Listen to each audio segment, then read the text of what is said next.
শুরু করছি মহান আল্লাহ তাআলার নামে। আজকে আলোচনা করব ঔষধ কিভাবে খাবেন। কথাটি শুনে অনেকেই হাস্যকর মনে করবেন যে ওষুধ কিভাবে খায়।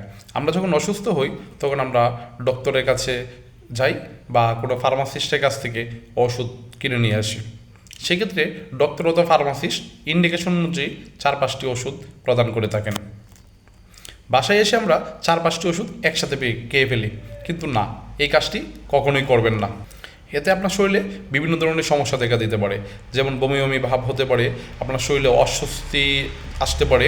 তাছাড়া এখানে মেডিকেলের ভাষায় বলে ড্রাগ ড্রাগ ইন্টারাকশন, একটি ওষুধের সাথে আরেকটি ওষুধ বিক্রিয়া করতে পারে।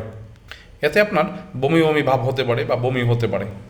সবচেয়ে বড় ব্যাপার হচ্ছে আপনি বেশ কয়েকটা ওষুধ একসাথে খেলে আপনার ওষুধগুলো ব্যাটারি এফিকেসি দেবেন।